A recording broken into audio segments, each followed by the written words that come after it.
Jamer shivered in the biting February wind. Nature started showing the first signs of upcoming spring. The sun peeked out, the puddles formed on the sidewalks, and the street birds seemed to chirp with increased cheerfulness. Jamer was relieved that the harsh winter was over. It was her first winter spent on the streets, long, icy and unfriendly. With the warm weather, the girl dared to venture from her winter refuge to the city. The city offered better chances for finding food. Grocery stores, cafes and restaurants always had recently expired food, leftovers from the previous day that couldn't be served to customers. Jamer, who starved all winter, welcomed these opportunities. She had spent the winter in an abandoned house in the village, which she had stumbled upon in the fall. The overgrown, unattended plot was a clear sign of its ownerless state. It was just what Jamer needed. That early November evening, she had understood the imminent arrival of freezing temperatures and the long, cold winter ahead. She needed shelter, and the house had a functioning furnace, thankfully. Jamer knew how to operate it, a skill she had learned from the Caldwells. She was grateful for at least that. She hunched her shoulders against a sudden chill. Goosebumps prickled her skin. Whether it was the lingering February cold or the memory of the family she had spent 2 years with, she couldn't tell. Perhaps it was a bit of both. Jamer had never met her parents and had no idea about their identities. As a newborn, she was wrapped in a cellophane bag and discarded in a trash can. Today, with surveillance cameras ubiquitous, such an act would likely lead to the perpetrator's arrest. However, the person who abandoned Jamer remained unknown despite efforts to find them. Now, at the age of 15, Jamer was acutely aware that her biological mother had not wanted her. Perhaps her mother saw her as a mistake, a burden to be quickly discarded. Jamer grew up in an orphanage, surrounded by indifferent caregivers and embittered children. Despite the difficulties, she always had a clean bed and food, a fact often emphasized by the adults as a reason for gratitude. Jamer accepted this as her normal until she realized that many other children led very different lives. They had parents who loved and protected them, who hugged them goodnight, supported them in tough times, and comforted them when they cried. As Jamer matured, she began to have questions, how life functioned, and the older children from the orphanage, some of whom had experienced life in a family, primarily satisfied her curiosity. "They are from homes. We are from the orphanage," the tall, skinny Lucy explained. "They have parents, and we were abandoned. That's it." "I wasn't abandoned," little Sam interjected, who had recently arrived at the orphanage. Mostly silent and often in tears, he finally spoke up. "I have loving parents, but they were killed in a car accident. That's why I'm here. They would never have left me." Eventually, Jamer discovered her own backstory. One night, the chatty nanny, Mrs. Stultz, walked into the children's room to check if everything is all right, and she found Jamer awake, having been startled from a terrible dream, a common occurrence for her at the age of 8 or 9. Upon seeing Mrs. Stultz, scolded, "Why are you up? It's night time." The woman's eyebrows furrowed in annoyance. "I'll go to sleep now," the girl promised. It was better not to argue with Mrs. Stultz, for she possessed a surprisingly heavy hand. "If you wake someone, you'll be punished. Understood?" "Understood," Jamer whispered, scolding herself internally for failing to pretend to be asleep earlier. But Mrs. Stultz had already started her tirade. "We look after you, care for you. Your parents didn't want you. They discarded you like trash. And we have to exhaust ourselves for your sake." Yes, Mrs. Stultz disliked children. Why she chose to work in an orphanage despite such contempt was a mystery to Jamer. Perhaps no one else would hire the grumpy woman due to her advanced age. Regardless, the fact remained, Mrs. Stultz was not just indifferent to children, she literally harboured hatred against them. Whether this was exclusive to orphans, Jamer didn't know.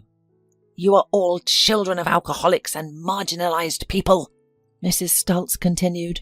The woman was apparently just venting, speaking into the void. "Nothing good will come out of you. You're destined to be slackers like your relatives. The apple never falls far from the tree. Why do they bother with you at all?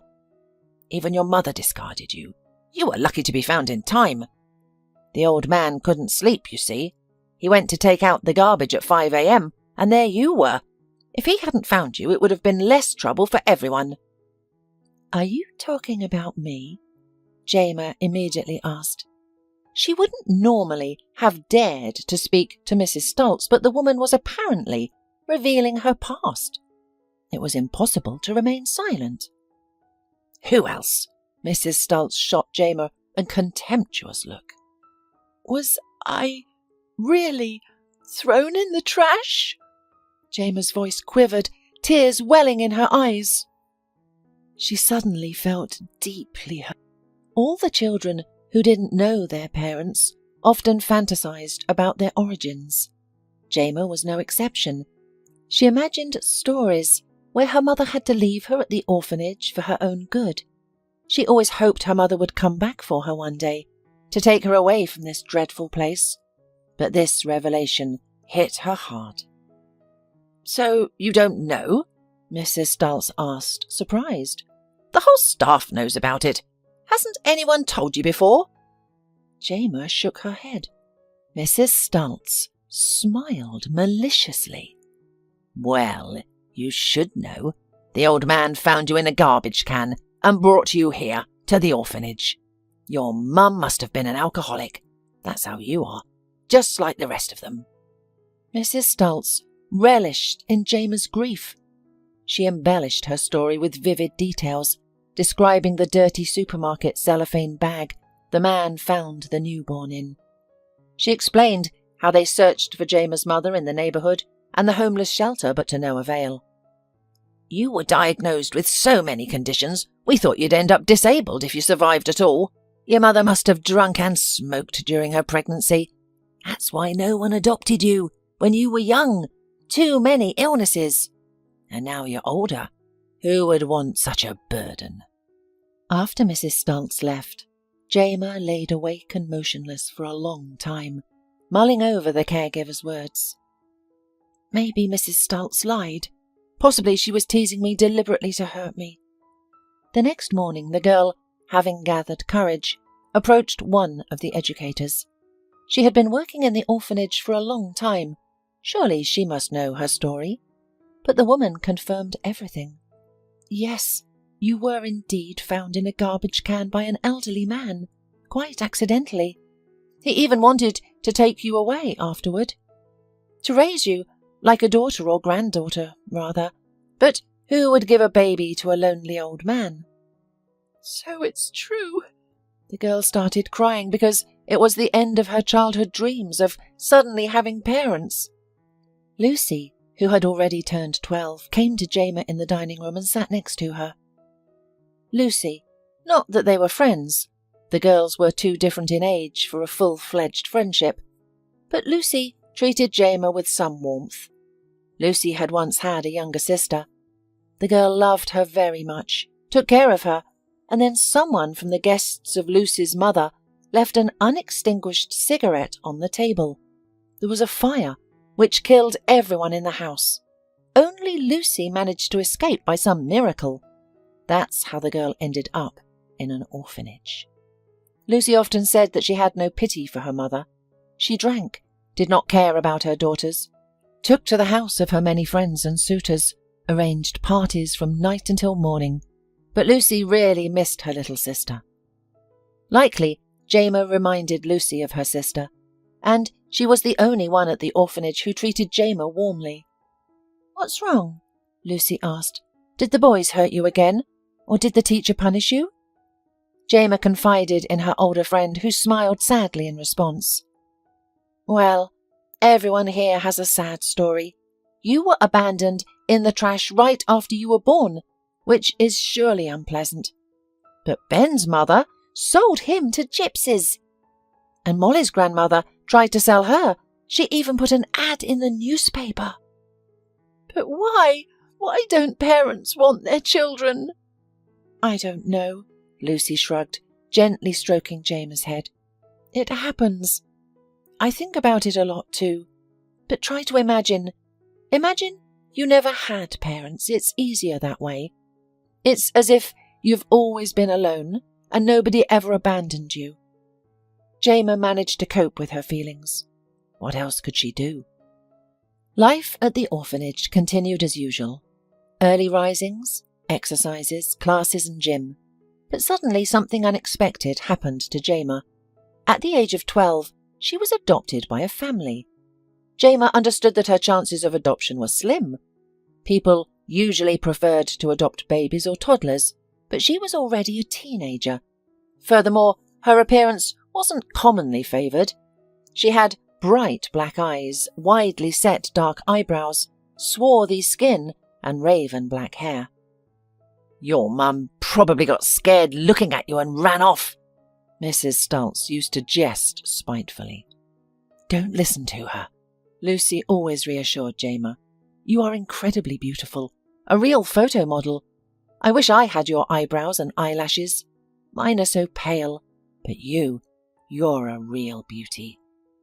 In short, Jema's chances of finding a family were almost non-existent, and she knew it. And then this happened.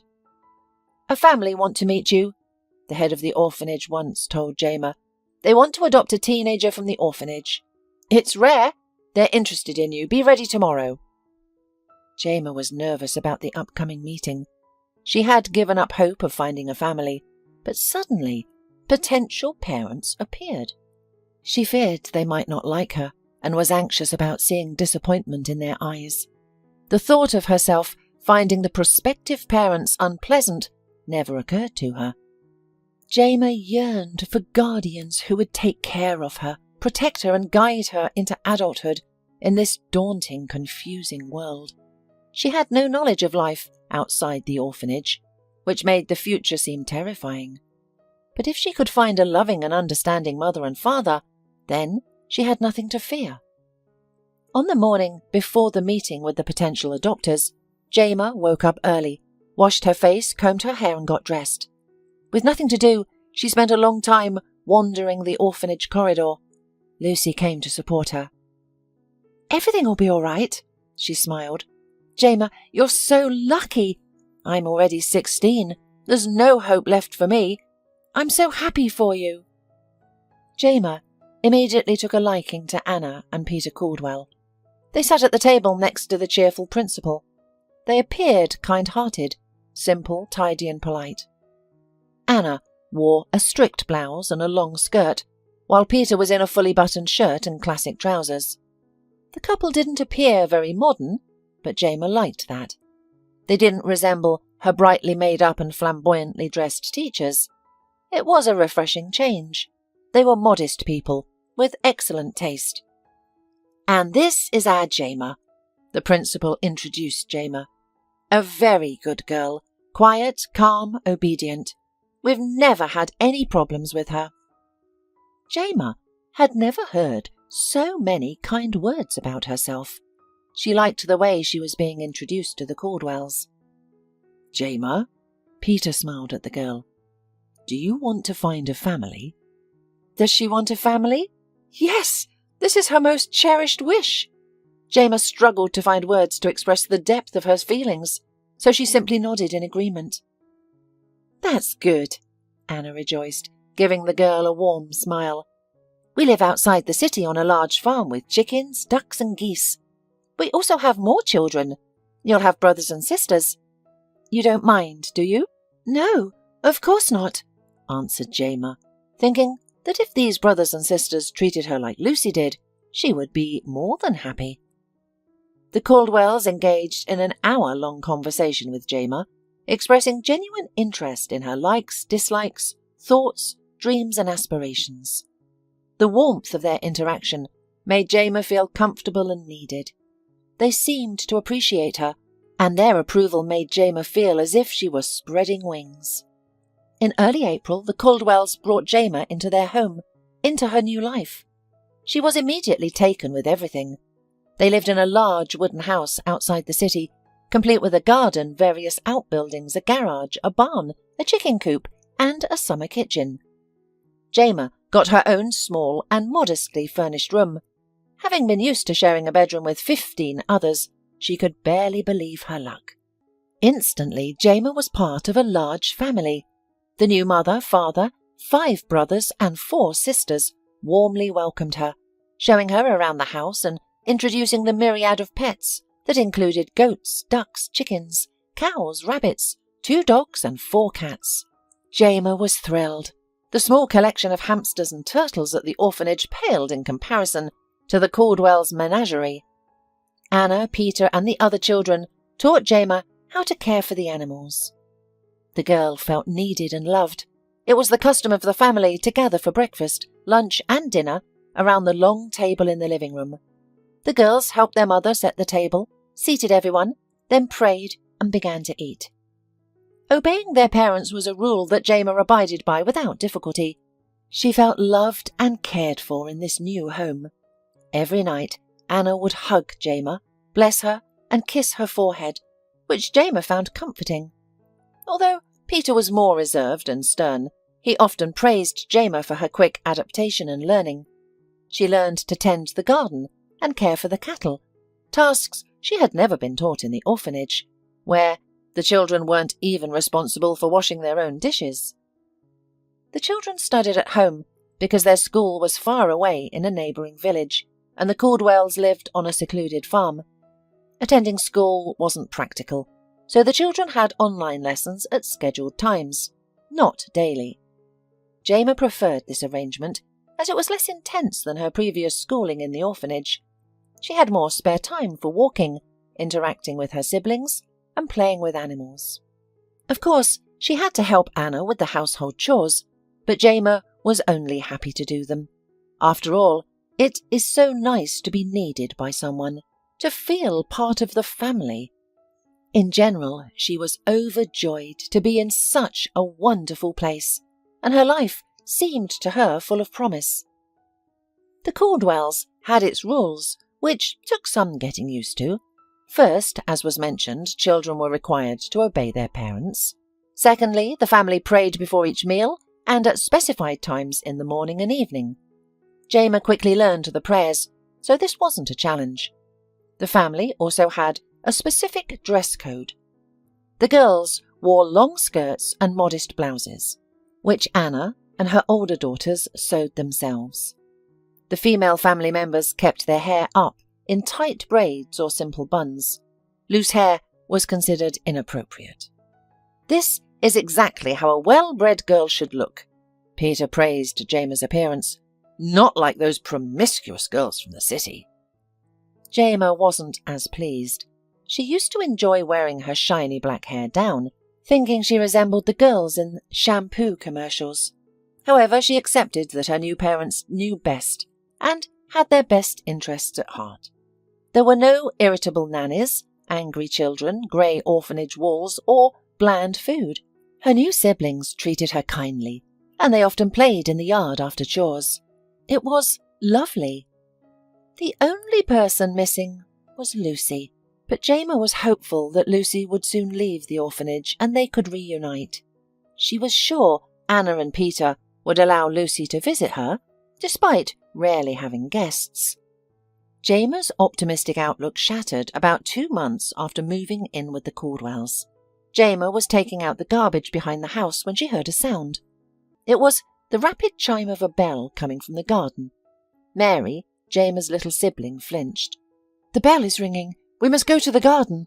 Hayes is about to be punished," she said. Hayes? Jema was surprised. Hayes was one of their older brothers. He had returned from town later than agreed upon the previous day. He periodically went to the market to sell dairy products from their farm. He looked like a grown-up guy, so Peter and Anna let him go alone. After the market, he was permitted to visit his old school friends who lived in town.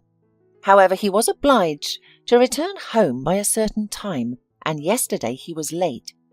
Peter shook his head regretfully and Anna sighed. Hayes looked so unhappy and scared that Jema felt that this was already punishment enough for him. The siblings watched him with sympathy. Jema thought the matter was over, but it wasn't. And now Jema followed Mary into the garden, hopeful that everything might turn out all right. Everyone else was already there. Anna held a bell in her hands. I wonder where the parents found this rare item, she mused. Peter looked serious, even solemn. Next to him stood a pale, frightened Hayes. Clearly apprehensive, he nevertheless resigned himself to his fate. In Peter's hands was a belt, a thick leather strap with a metal buckle. Jema didn't notice it right away, only later, when the punishment instrument had already gone into action. A son must obey and honour his parents, Peter declared, surveying his many children. He didn't even glance at the 40 Hayes. A parent's word is law. Those who stray from their parents' commands will face an unhappy fate. We want all our children to be happy and successful, which is why we cannot tolerate disobedience.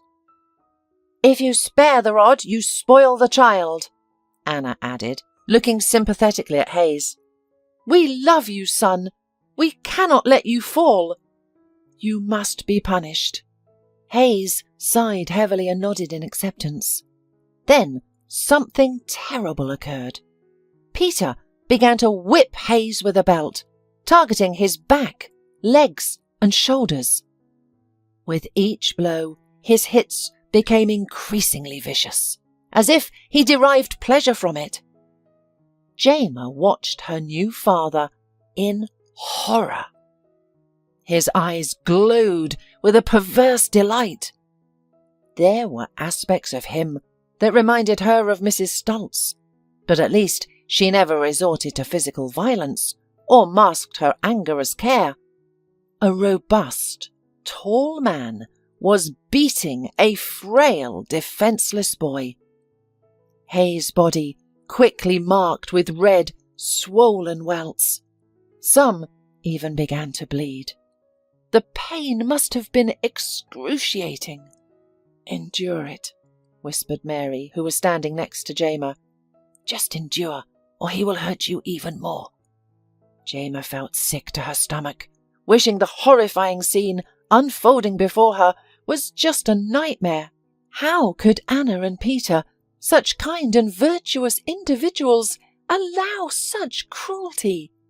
Peter was doing it, and Anna was silently condoning it. And the other children? They observed Hayes's beating with unsettling calmness, showing sympathy for him, but clearly accepting it as normal. Even in the orphanage, things were never this brutal. The staff might spank someone, maybe even pinch them, but that was it. The children had regular medical examinations, and adults were asked for every bruise.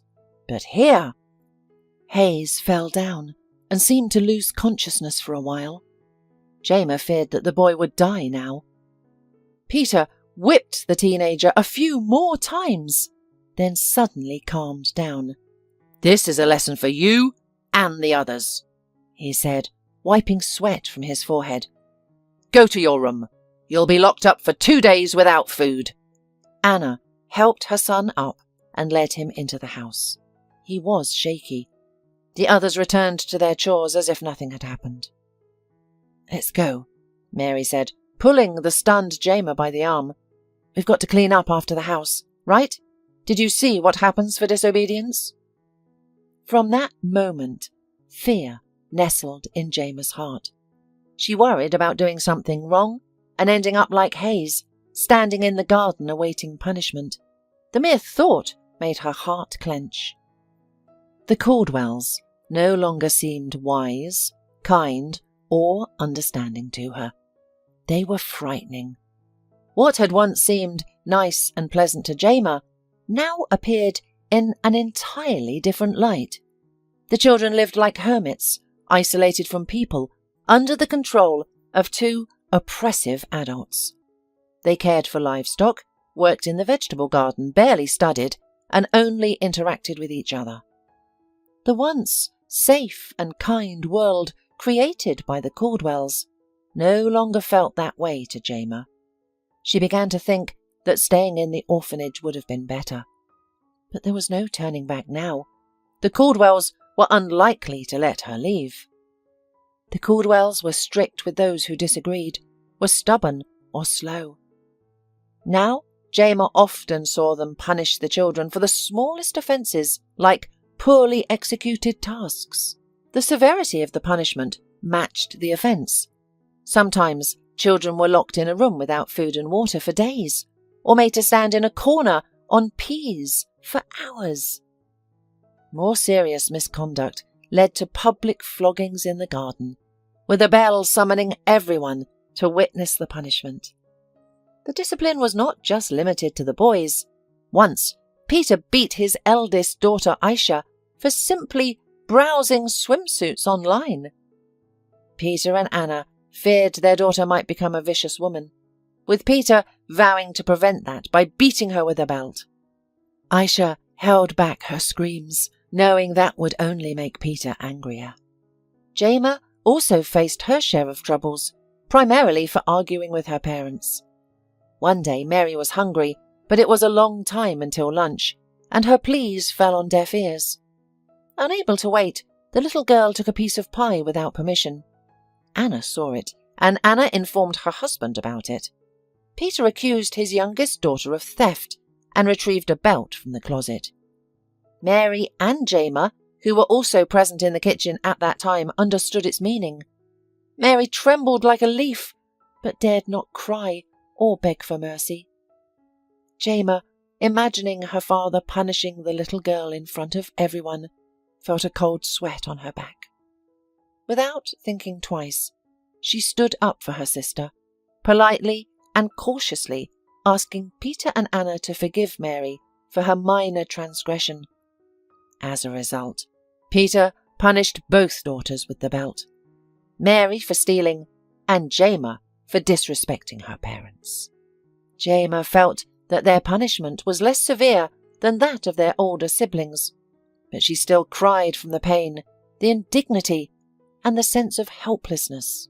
Also, Jema often found herself left in the basement without light or food for days on end. This experience was even more dreadful than public floggings. In the pitch-black darkness, she began to fear that she was forgotten, that she may never see the light again. Time seemed to stretch on endlessly. During her 2 years at the Caldwells' house, Jema endured various forms of punishment. Floggings, confinement, kneeling on dry peas for an hour, deprivation of food and water. She was forbidden from going to town. Only the older children would occasionally leave the farm to help their parents sell their home-grown produce, meat, dairy products and vegetables. Jema understood that her circumstances were not normal, yet she had no one to confide in. If any of the children became ill, they were cared for by Anna, with no doctor even being called. The children received their education through an online school, watching recorded lessons and submitting projects via email once a quarter. Even this lifeline to the outside world was tightly controlled. Peter would disable the internet after classes, and only he knew the password. This made it impossible for Jema to reach out for help online. The Caldwells ruled unchallenged over their adopted children, who considered their circumstances as normal. Most of these boys and girls had joined the family as infants and knew no other life. Peter and Anna convinced the children that the world beyond their fence was perilous, brutal, vicious and unjust. They asserted that safety could only be found within their farm. However, Jema knew this was untrue. She yearned to escape and reveal the truth to those outside. Peter often visited the village and had friends there, but no one ever visited their home. And it was understandable, as people would have known something was wrong here. Jema was desperate to find an escape route. The fence was tall, smooth, and impenetrable. Trees grew far from it, a placement that seemed deliberate. Scaling the dauntingly high fence seemed impossible. Even if she could find a ladder, someone would surely notice her attempt to escape. There were always family members around, and they kept a close watch on each other. Jema's new siblings truly believed that the world beyond the fence was unjust, vicious, and hostile. They accepted the Caldwells' harsh punishments as normal, oblivious to the damage these cruel individuals inflicted on their lives. If any of them discovered Jema's plan to escape, they would either thwart her attempts or immediately report her to the adults. Despite this, they weren't inherently malicious children. They were kind and modest, treating each other well and offering mutual support. However, the Caldwells have raised them to betray each other without remorse. They've been conditioned to believe that they're helping the offender by reporting their wrongdoings.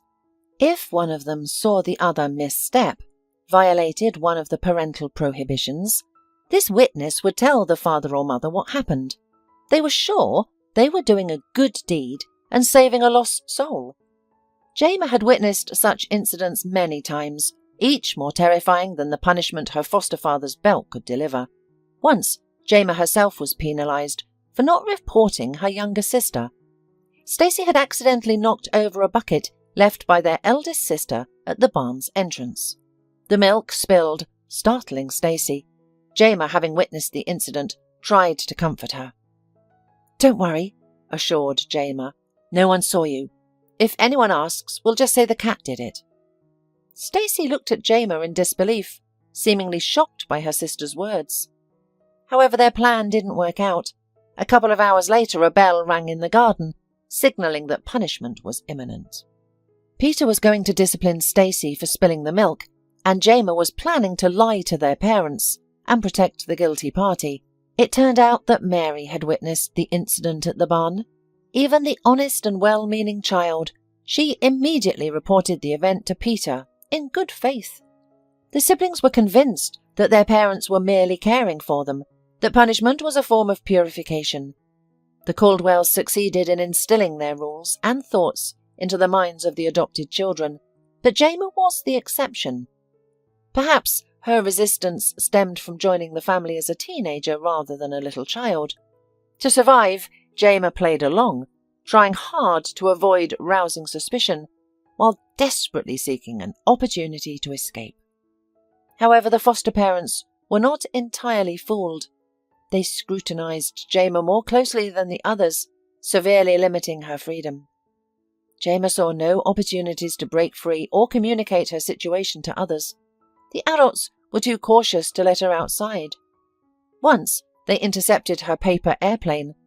In a desperate plea for help, Jema had written a letter, folded it into an airplane, and launched it over the fence. She hoped the makeshift plane could overcome the barrier she couldn't, and that someone would find the note. It worked, but the finder turned out to be Peter himself. Jema was brutally beaten. She thought she was going to be killed. Afterwards, she was thrown into a basement and left there for several days without food or water. She experienced unbearable thirst and painful wounds, while time seemed to stretch on endlessly. Later, she had a long conversation with Peter and Anna. They continued to feed her their pseudo-religious beliefs, intimidating her with tales of hell and hell-fire, assuring her that their only intention was to save her. Jema meekly nodded, thinking to herself that these people must be either criminals or mad. It would be best not to argue with them. Then Peter said something that made Jema shudder. "You now officially have a psychiatric diagnosis," he said, looking straight into Jema's eyes. "It's in your medical records. You've been prescribed potent medication. Delusions and strange fantasies are symptoms of your disease. You can write all the notes you want now. No one will believe you. Nobody." "But how did you do it?" Jema exclaimed in shock. She knew that to receive a diagnosis, one would need to see a doctor.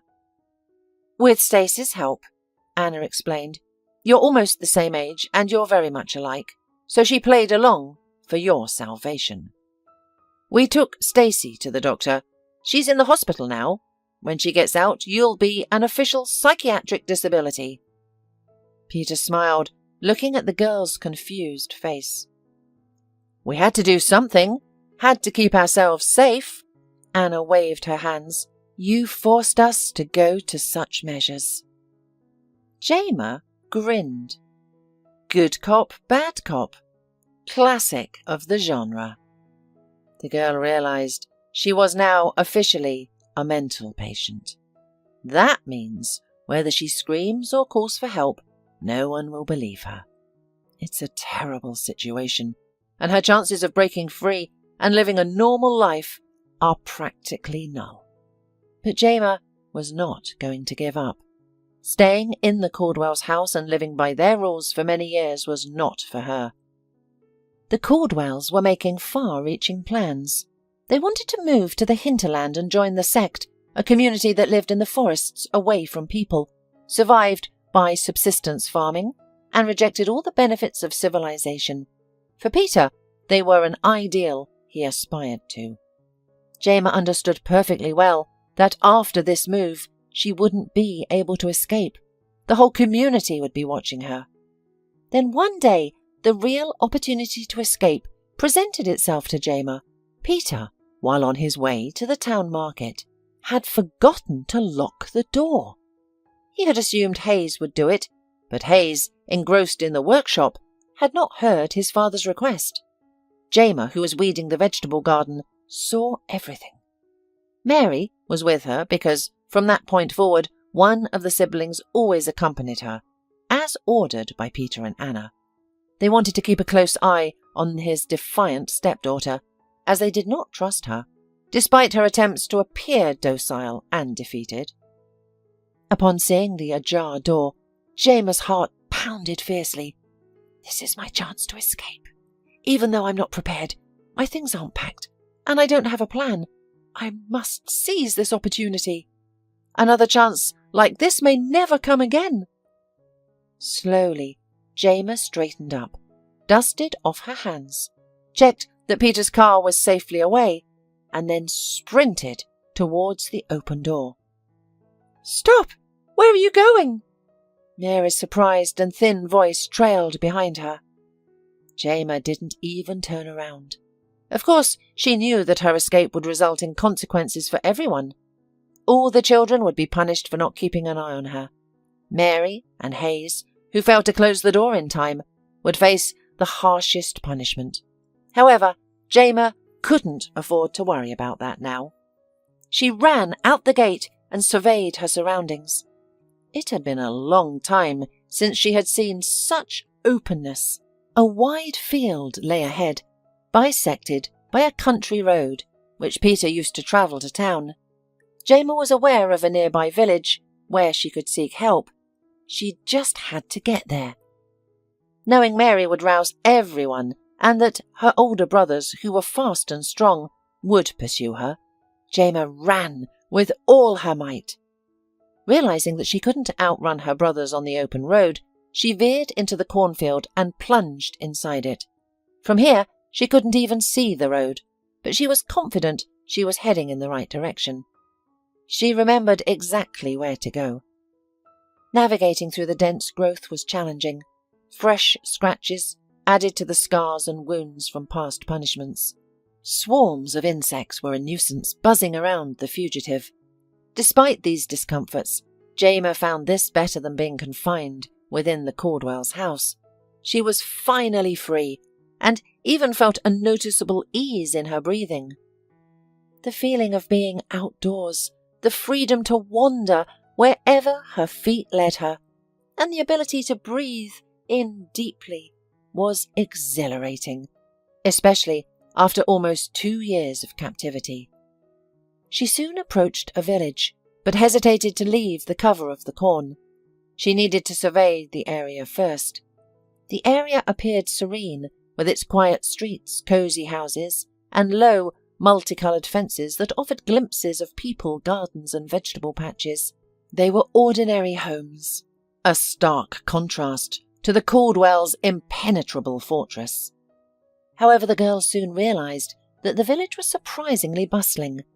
Jema observed people in the streets and groups of adults and teenagers wandering around the outskirts of the village.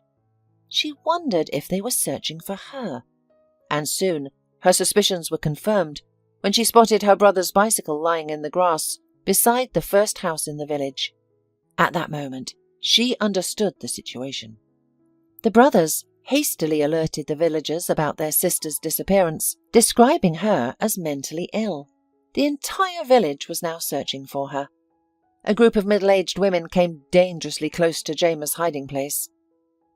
"We should search the fields and forest," one suggested. "That poor thing, she's probably seeking solitude and silence. Our forest is quiet and peaceful. She's likely hiding there. The men are already searching the woods with dogs," another woman added. "If she's there, they'll find her." "Poor girl," a third woman sighed. "She's so young and already diagnosed. It's only going to get worse. She should be returned to the family. They care for her, they treat her. They're literally holy people." "I would say they are fools," interjected a woman with thin lips and a prickly demeanour. "Why would they adopt children with disabilities from the orphanage? It's a burden for them, and it's not fair to the other children to have to live with such challenges." "You're heartless," another woman disagreed. "Those children are human too.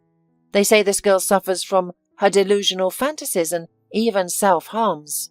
They have to restrain her during episodes." "She belongs in a hospital, in a secure ward with padded walls," insisted the woman with thin lips. "It would be better for everyone, including the girl."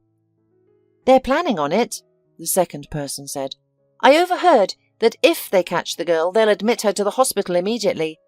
She has an official diagnosis, so there will be no argument about her admission.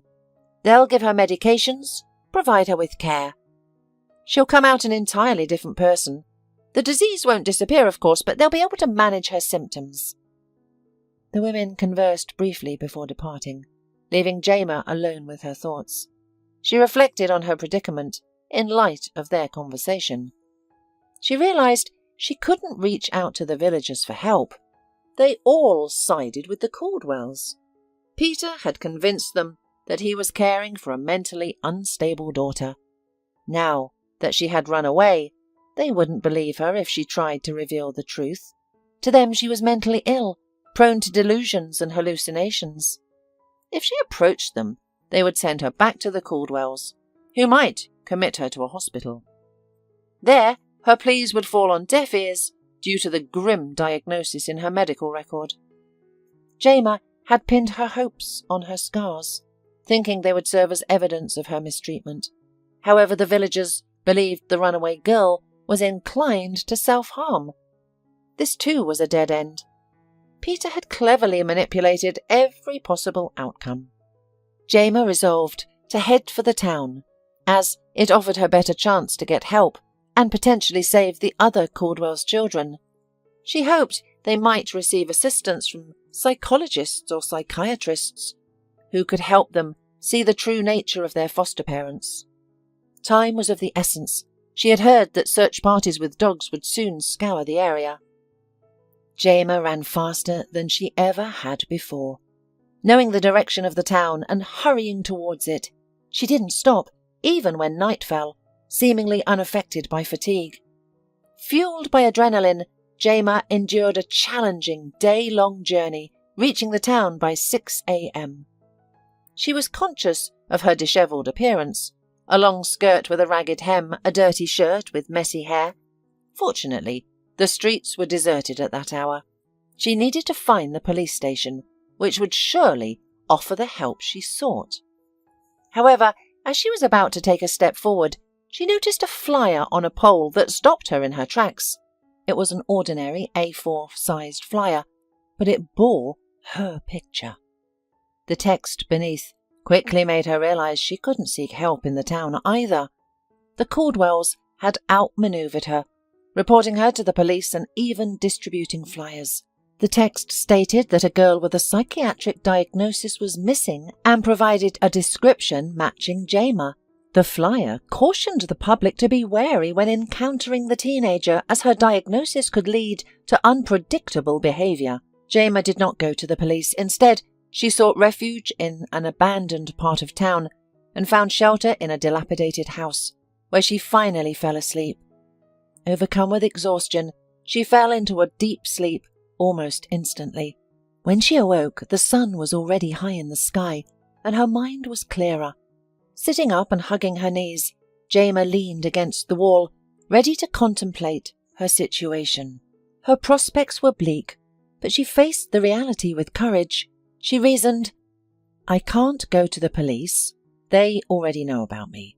I shouldn't go to the orphanage either. They've probably been warned as well. No one will help me now. People know a disturbed girl is missing and are ready for the runaway to start spouting delusions. The Caldwells have thought of everything. They must have anticipated that I would eventually flee and seek help, and have ensured that everyone would consider me unstable. The only option left is to stay on the streets. I can't return to the Caldwells' house, and I have nowhere else to go either. Jayma sighed, knowing it would be challenging. If there were no other options, she would have to start a new life. Firstly, she desired to shed her uniform, the drab attire she was obliged to wear at the Caldwells' house. She yearned to appear as a regular teenager, attracting less attention. Jayma was aware that people often left bags of usable clothes near trash bins. That's where she sought her new wardrobe, and she found it. After changing into a sweatshirt and baggy jeans, Jayma immediately felt more comfortable and decided that her life was going to improve. Initially, Jayma joined the street children at the train station. These were boys and girls with complex backgrounds, forced to survive on the streets. They all slept collectively in an old house, curiously located in the city's centre. This district was historical, boasting a beautiful street lined with lanterns, monuments, fountains, and stylish cafes. At all hours, it bustled with well-dressed people, families, stylish youths, loving couples, and elegant seniors. Just a stone's throw away from a row of shops and cafes, hidden behind them, was an alleyway. This was home to old crumbling houses and sidewalks overtaken by tall weeds. It served as a haven for the poor and destitute, a home for the homeless. The inhabitants would scatter like cockroaches whenever the police visited. Some were caught, but the agile and swift street kids always managed to escape. Each of these children had complex circumstances. Some were runaways, others fugitives from the law. Their shared trait was a desire to avoid adult intervention. Jayma was not fond of the street kids. Though they all lived on the streets, she preferred cleanliness, while her new friends disregarded hygiene and order. They were thieves, and despite their attempts to teach her, Jayma could not bring herself to steal. What distressed her most was these children's consumption of alcohol and cigarettes. According to one boy, it was their way of making the world nicer for them. The more time Jayma spent with them, the more she realized this life was not for her. So one day she left without a word. Jayma had another plan. She knew winter was approaching and she needed to find a place to spend the colder months. She believed that place could be found in the nearest villages, an area likely filled with abandoned houses. After exploring many properties on a chilly November morning, she finally found what she was looking for, an abandoned wooden house. It seemed almost welcoming, eager for a new inhabitant. The house's interior suggested that an elderly woman had once lived there, with antique furniture, crocheted doilies on all surfaces, and a colourful rug on the floor. It was cosy but needed a thorough cleaning. Jayma happily cleaned the single room and small kitchen, sweeping the floors and dusting off surfaces.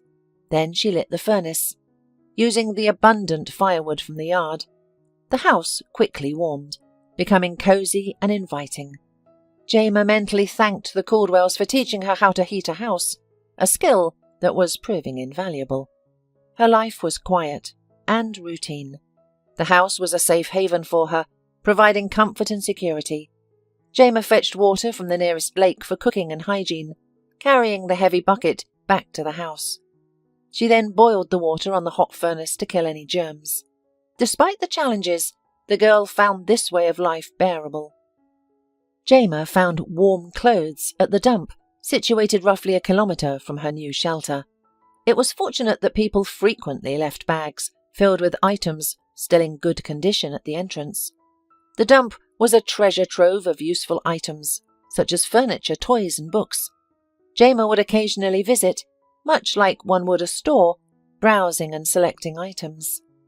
However, obtaining food was a challenge. Unlike in the city where cafes and restaurants were plentiful, the remote location of the house offered limited options. Jema used to rely on discarded food from city eateries, which often discarded perfectly edible meals. Despite these challenges, Jema had a solution. There were many abandoned houses in the neighbourhood that were easy to get into, and the girl learned to spot such residences. The cellars of such houses were filled with jars of pickles or jam. Some of these jars had been untouched for so long that their lids had turned black. Jema would take a few jars from these cellars. Although it was practically theft, she believed the owners would not notice a few missing jars among their abundant stock. Jema preferred to get food in the city, but the frosty winter days confined her to the house. It was unthinkable to travel to the city in such cold. Jema could stay warm and content in the house, reading children's fairy tales by candlelight in an old, creaky armchair. She found the magical stories fascinating. On such cold days when Jema was confined to her house, she often pondered her future. Would she spend her life alone in an old cottage? She dismissed this thought, knowing that eventually the old lady's heirs would sell it, and she'd have to find a new place. This cycle of uncertainty made her feel bitter. It was tough to be alone and unneeded. Jema missed having someone special in her life. She once had Lucy, but she didn't know where she was now. Would they ever reunite? The realization that no one else cared for her was painful and difficult to accept. However, as the thaw began and the sun emerged, Jema's spirits lifted. She looked forward to her walks and yearned for food other than pickles and jam. One day, after a week of warm weather, Jema took her usual path to the city, admiring the soft blue sky and basking in the gentle sunlight. It was so warm that she unbuttoned her down jacket, a treasure she'd found at the dump during late fall. In the city, everything had worked out perfectly. Many cafes had held weddings and anniversaries the day before, resulting in plenty of leftovers. Jema had 2 full bags, enough to last a long time. She planned to store it outside in the snow, almost like a refrigerator, and it would feed her for a long time. It was splendid. However, an unexpected event occurred. The sky suddenly turned grey, making the atmosphere cold and uncomfortable. What seemed like a beautiful spring day a couple of hours ago had abruptly turned wintry, as a biting wind blew and prickly snow sprinkled from a dark cloud. Jema, in despair, glanced at the sky. She realized it would be very challenging, if not impossible, to get home in this weather. But she had to act, not just stand there and wait for the unknown. Jema hurriedly started her journey towards the city exit. The way was long, and given the weather, it would probably take her until night to reach. She accelerated her pace, almost running, until exhaustion set in outside the city. She then trudged along the bypass road, taking cover behind a wall of stunted, leafless trees. Now she could not move as quickly and crawled forward at a turtle's pace, realizing she might not make it to the cottage. Jema regretted her decision. Why did I leave the city? At least there I could have waited out the bad weather in the shopping centre. I could have stayed in the city for a few days, warming up on the heating duct with my old friends. Yes, it's risky, but choosing to go home was even riskier. Jema was shivering, the cold penetrating to her bones. Her down jacket offered no warmth. Her face burned with frostbite, her eyes watering. She ventured out to the road. Because of the snow and wind, visibility was nearly zero, and darkness was rapidly setting in. But at least cars were passing by, their headlights piercing the gloom. Jema knew she was close to collapsing into the snow, which would quickly bury her, and she would only be found in the real spring when the snow melted. But by then it would be too late. Maybe it's all right after all. Nobody needs me. Nobody will even miss me, she thought. Cars sped by her. Perhaps drivers didn't notice Jema in the glare of their headlights, as she kept a safe distance from the curb. And even if they did, who would care about her? A three-legged dog limped past. The girl and the dog glanced at each other and continued on their separate paths. They both realized that they were probably doomed. Suddenly, Jema heard the screech of brakes. She halted and turned around. An SUV had pulled up by the curb. The driver, a tall, handsome man who seemed straight out of a movie, jumped out, leaving the door open. He was dressed in a coat, stylish sneakers and jeans. He was hatless, which made sense given the warmth inside the car. The man ran after a dog. He must have noticed the limping animal by the roadside and decided to help. From there, Jema acted on autopilot. She turned and sprinted towards the car, seeking refuge from the cold. The inviting warmth was within reach. While the man was busy attending to the dog, Jema swiftly slipped into the back seat. The interior was welcoming with soft seats, a faint citrus aroma, a soothing melody playing, and most importantly, it was warm. The comforting environment made her cheeks and arms tingle and her head spin slightly. Jema watched the man petting the dog on the curb. The animal wagged its tail in response, reminding her that even animals need care and attention. Suddenly, something caught Jema's eye. She turned and gasped. There was a child's seat with a small passenger, a little girl, in it. The semi-darkness in the cabin had initially hidden the child from her. Jema was startled, wondering how the child must feel, seeing a stranger entering the car. Jema had no intention of scaring the little girl, and it seemed she hadn't. The child remained in her seat, presumably asleep. The young passenger was garbed like a princess, in a white rhinestone-embroidered jumpsuit with a fur-lined hood, silver Uggs, and a hat featuring a large white pom-pom. 2 blonde pigtails peeked out from beneath the hat. Jema examined her more closely and gasped in shock. The child's face was inanimate. Her chubby cheeks, rosy lips, and glassy blue eyes stared into the distance, devoid of human warmth. Jema's heart started hammering against her ribs at breakneck speed. In the child's car seat sat not a child, but a doll, a large doll, as tall as a real child, dressed in fancy attire. Why would anyone do this? The car's owner must be insane, she thought. Despite her reluctance to linger in the plush interior of the beautiful car, Jema knew she should leave. But it was too late. The man was already returning to the SUV, cradling an old dog carefully in his arms. There was no way the girl could slip past him unnoticed. And this man, he must be a terrifying person. It wasn't normal to transport a doll like this, was it? The man opened the back door to settle the dog on the seat. His gaze met Jema's eyes, filled with terror and despair, and the girl leapt out the opposite door and dashed into the field, sinking knee-deep into the snow. However, the man pursued her. He caught up with her swiftly, seized her arm, and spun her around. He's going to hit me, Jema thought, struggling to break free. But escape was impossible. The man's grip was unyielding. I didn't take anything from you, Jema protested. I'm not like that. I'm just homeless. I want only to warm up. Please let me go. Wait, the man stopped her. How did you end up here? It's far from the city, even further from the nearest village. Where are you from? I'm homeless. I live in an abandoned house in the village. Homeless? The man's eyebrows shot up in surprise. "What's your name?" "Jama," the girl answered honestly.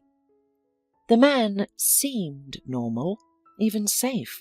However, she had seen that terrifying doll in his parlour. "Jama, it seems like you're in trouble. Teenagers shouldn't live alone like this. And it's a long way to the country estate. You won't make it. You'll freeze on the way. Can I at least give you a ride?" Jama shook her head, thinking, "Stay in the car with that horrible doll. No way." "I see." The man sighed. "You saw the doll and got scared, is that right?" Jama nodded. "Well, it does look creepy, I agree. But it's just a doll. It has its own unique story. There's no need to be scared of it. Let's get in the car quickly, you're already freezing." Jama looked at the man with fear. She desperately wanted to return to the warmth. But what kind of man was he? A normal adult wouldn't carry a terrifying toy like a real child in a car seat. The man noticed the girl's puzzled expression, sighed heavily and said, "I'll tell you about the doll on the way. It's not easy, but otherwise you'll stay here and freeze to death out here." Jama, now intrigued, focused on the man. She was eager to hear the story. "By the way, I haven't introduced myself yet," the man added with a smile. "My name is Jeff. You can call me that." Jama nodded in response. She looked at Jeff, waiting. She was eager to unravel the mystery of the doll and perhaps return to the warmth of the car afterward. Unaffected by the cold wind and snow covering them, Jeff began his tale. Both of them were engrossed by the story. It captivated them completely. Since childhood, Jeff was in love with his classmate, Helen. However, she, drawn to bolder, more reckless boys, overlooked him. Despite his feelings, Jeff was unsure of how to act. This dynamic shifted when they encountered each other at university. A chance meeting led to frequent conversations, and they soon became inseparable. Helen began to see Jeff in a new light, realizing how wonderful he truly was. Jeff finally confessed his long-held feelings to Helen, and they eventually married as students. They decided to postpone parenthood until they were financially stable and had established their careers. Years later, Helen and Jeff felt ready to start a family and welcomed a beautiful daughter. Alice was a loving and obedient child who made every effort to please her parents. The family travelled extensively. Jeff and Helen were eager to teach Alice about the world while learning alongside her. Helen did not return to work until her daughter started first grade. She spent those early years focused on her child's development, enrolling her in various activities like language lessons and choreography. Helen wanted her daughter to be well-rounded. However, as Alice grew older and became more independent, Helen decided it was time to end her 7-year maternity leave. Alice was self-reliant and responsible enough to stay home alone. The girl used to come home from school by herself, do her homework, and sometimes even cook dinner for her parents. It seemed like a perfect arrangement. However, things changed when a busy road was constructed near Alice's school. It became dangerous to walk there. Drivers tried to fly quickly through the intersection. There were not enough traffic lights and crosswalks yet. Helen now often left work early to get her daughter home, fearing her daughter might get hit by a car. One day, Helen couldn't get permission from her boss to leave work early. Alice had come home by herself before and would always let her mother know when she had arrived safely. But on this day, Alice didn't send a message and didn't answer her phone. Worried, Helen left work and went home, only to find that Alice hadn't returned. Helen and her husband rushed to the school, where they learned that Alice had left as soon as school ended. They spoke to Alice's friends, who said they had parted way at the usual spot near the store. From there, Alice's whereabouts were unknown. Helen and Jeff rushed to the police. A statement was taken and the search for their child began immediately, with volunteers joining in. For 3 long, agonizing days, they were left in the dark, unable to find rest or eat. Tragically, one of the volunteers found Alice's lifeless body hidden in the basement of an old house in a disadvantaged neighborhood. The person responsible for this atrocity was never found. Although the search for the perpetrator continued, for Helen and Jeff, life came to a halt. Time passed, Jeff said, his gaze distant. Jama looked at him, her heart aching for this man, his grief-stricken wife, and of course little Alice. This beloved little girl, who was so needed by her parents, was gone. Meanwhile, Jama, who felt unwanted and unloved, remained alive. Time passed, Jeff repeated. I gradually began to recover, to return to life, but Helen didn't. She was consumed by grief, and she blamed herself for what happened to Alice. She believed that if she had taken time off and walked Alice home like usual, none of this would have happened. Helen was continually burdened by heavy thoughts, weakening day by day. She was visibly deteriorating. Despite therapy and medication, she found no relief. She eventually resigned from her job because her performance was affected, and the thought of facing her boss, who stopped her from seeing her child on that ill-fated day, was unbearable. One day, Jeff arrived home to find Helen upbeat. Her eyes sparkled feverishly, and her cheeks were flushed. "Come in," she said to her husband. "Sit down and eat. I'll check Alice's homework and join you." Jeff was taken aback. "What homework?" he asked. Helen disappeared into their daughter's room, and Jeff followed. At first, he thought he was hallucinating. Alice was sitting at the desk, her back to him, engrossed in her textbooks. She was wearing her favourite avocado pajamas. The scene was so familiar that it was surreal. Jeff initially thought it was another child, but it was actually a doll, which was actually designed for collectors and had a striking resemblance to real children, so much so that it was even unnerving. In her inconsolable state, Helen ordered a doll that resembled Alice. It was crafted from a photograph of the girl, capturing all her features, including her moles. However, it lacked the warmth of Alice's smile and the curious sparkle in her blue eyes. Jeff found the doll unsettling, and of course he was truly alarmed by his wife's behaviour.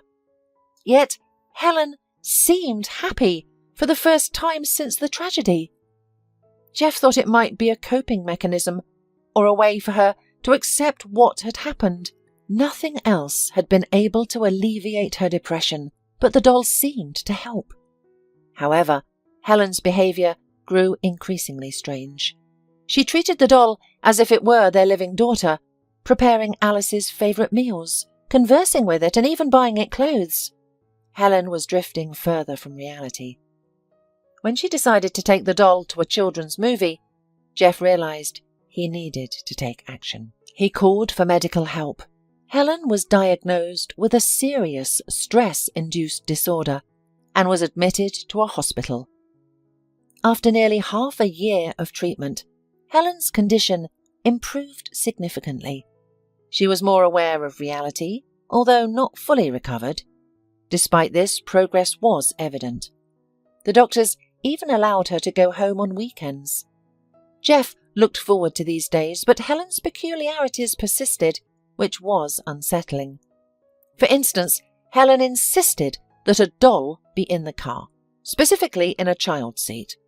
Although she didn't ask to bring the toy home, she refused to get in the car unless the doll was present. Helen explained her requirement by saying, "I realise that it's not our daughter. It's just comforting to see a familiar picture out of the corner of my eye." Jeff did not object, especially since the doctor stated that this request was harmless. It was merely a method for Helen to gradually and gently transition from her current state. Doctors assure that Helen will soon be completely recovered. She just needs to find something to bring her back to reality, Jeff said. Jamer, struggling to find the right words, simply said, "It's so frightening and sad." Jeff responded, "There's plenty of sadness in this world. Here you are, for example, a child who is in such a situation. Let's get in the car, you're freezing, and direct me to your house." Jamer nodded and obediently sat in the passenger seat next to the driver's seat. The doll in the back seat, sitting in the baby booster, no longer seemed so terrifying. Instead, Jamer felt a profound sadness when she looked at it, causing tears to well up in her eyes.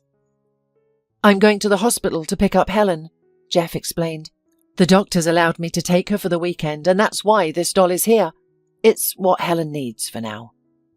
"I see," Jamer responded. "They say I need to find something for her to do, something that will distract and inspire her. It's not an easy task. Helen used to love her job, but now she doesn't want to think about returning."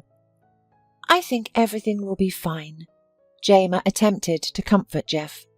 "Time, heals." "What happened to you?" The man momentarily took his eyes off the road to look at his young passenger. "Will you tell me?" Jamer hesitated. Jeff had been open and honest with her, sharing his life, his pain, all to ensure she felt safe getting in his car. He knew she would otherwise freeze on the journey. His honesty made it easier to reciprocate, but it would mean talking about the Caldwells and her psychiatric diagnosis. What if he leaves me at the hospital? What if he decides that I am genuinely ill? He's so kind. He didn't ignore an injured dog, Jamer thought. The dog was now resting in the back seat, enjoying the warmth and peace. Surely a man like that would admit a mentally ill girl into a hospital, considering it his duty to help a sick individual. "Don't worry." Jeff seemed to notice Jamer's hesitation. "Just tell me if you need help, but be honest. If you'd rather things stay as they are, I'll stay out of your life. I promise. But if there's anything I can do to assist you, just let me know." Jamer decided to open up about her life, something she had never done before. She took a deep breath and began to share her story. She spoke about the orphanage, where conditions were harsh, yet no one abused or confined her. She talked about Lucy, the only person she truly missed, and her experiences with the Caldwells. Describing what she had endured in that family proved challenging. As Jamer recounted her time at the Caldwells' farm, Jeff's grip tightened on the steering wheel, his knuckles turning white. He remained silent, listening attentively, only interjecting occasionally to ask clarifying questions. The answers seemed to shock him. Finally, they arrived at Jamer's house. "Well, here we are," Jamer said, smiling at Jeff. "Do you live here? Aren't you cold inside?" Jeff asked. "No, I have a working furnace," she replied. "Listen," Jeff said, turning to look at Jamer. "What you've experienced is awful. The Caldwells are criminals, and they need to be punished." Jamer nodded, a wave of relief washing over her. Jeff believed her without question. "You need to report everything. You need to give a statement to the police." "No," the girl shook her head. "I can't. They'll send me to the hospital. The Caldwells have labelled me as mad. That's why I've been hiding from everyone. I'm scared that if I appear in public, I'll be sent either to the hospital or back to them. I'm unsure which is worse." "Listen closely," the man responded. "You've been manipulated and intimidated. They've done this intentionally, so you won't consider complaining. Any examination will prove that your diagnosis is false. You're a completely healthy child. They exploited your innocence and lack of experience and filled your head with this nonsense. Quite successfully, as it seems." Jamer nodded in agreement. "The way you're living here, this isn't a life for children or anyone. It's mere survival. You need to study, interact with your peers, and grow. Yet, I am still scared. Consider the other children in this family. Those frightening people might not stop with them. They could bring more children from orphanages and turn their lives into a nightmare. You're strong. You managed to escape. What about the others? Jema remembered Mary's anxious eyes, meek Stacy and pale, skinny Hayes. You might be right. I'll do it, the girl sighed. Great. I'll go get Helen now while you gather your things. Don't take much. You won't need them in your new life. Just the most essential items. 4 years passed. Jema had grown up and something significant had happened this year. She became a law student. This was all thanks to Jeff and Helen, who had taken care of her since the day Jeff found her on the road. Initially, they helped Jema unofficially, and later they took legal custody of her. Jeff returned for Jema that evening, and he wasn't alone. His wife sat in the passenger seat. She was beautiful and pale, with shadows under her eyes, but her gaze was clearly interested. She did not appear to be an absent, broken woman. Jeff, as soon as he took his wife from the hospital, told her the story of Jema. Naturally, she was horrified and expressed her desire to put the Caldwells behind bars. People like that shouldn't be left free, Helen declared. They are monsters. Jeff agreed with her completely. Helen could help restore justice, as she had been a first-class lawyer before the unfortunate incident with her daughter. Having heard Jema's story, the woman felt motivated to act for the first time since the tragedy. Helen and Jeff brought Jema from her shabby house to their home, a spacious apartment with clean, comfortable furniture and a warm, fragrant bath. To Jema, these everyday comforts felt incredibly luxurious and elite. Then came the process of recounting her experiences, which was difficult for Jema. Remembering everything that happened and sharing the details was incredibly painful. At times, she couldn't hold back her tears. The thought of possibly having to face her tormentors was, again, unsettling.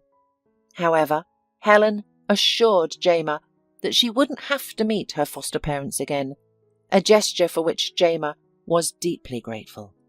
Jema spent some time in state institutions, starting with a children's hospital. She underwent examinations for 2 weeks. The doctors concluded that she was mentally healthy but slightly worn out, which wasn't surprising given Jema's previous circumstances. Jema found herself back in the orphanage, the same one she had left. Lucy, her old friend, had graduated and was gone.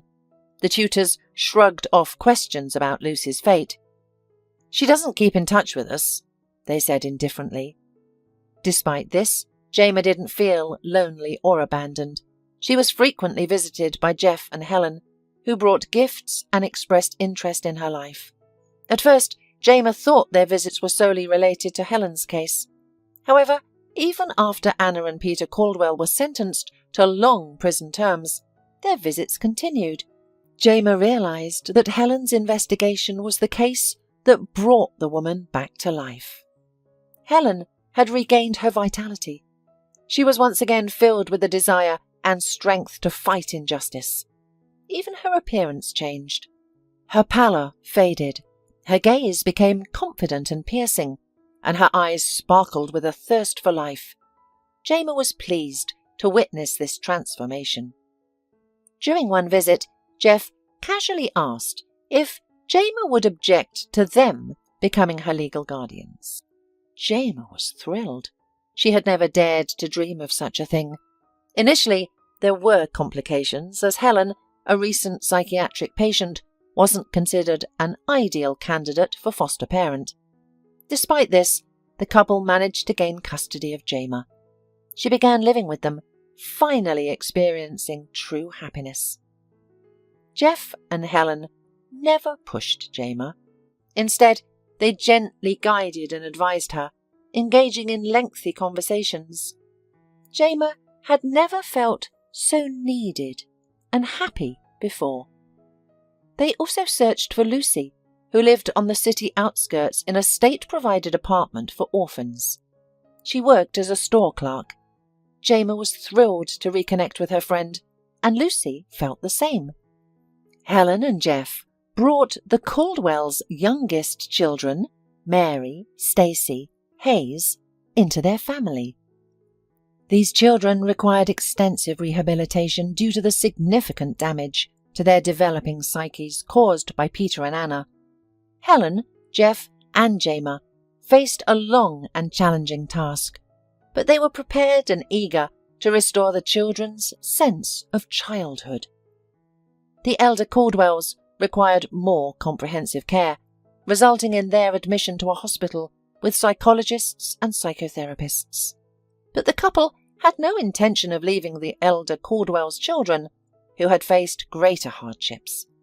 They planned to continue their support even after the children's discharge. Despite being adults by law, they were ill-equipped for life in society and needed assistance. Helen became Jamer's role model in every aspect. Jamer admired her beauty, intelligence, and determination, and all this inspired her to choose law school.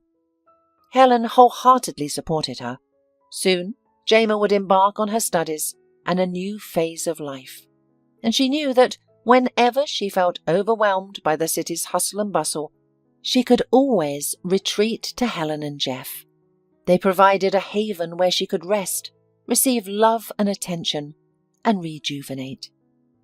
The doll, too, had a new home. Helen suggested donating it to an orphanage during the peak of the Caldwell's case. Jeff was happy to take the toy. It meant that his wife had finally recovered.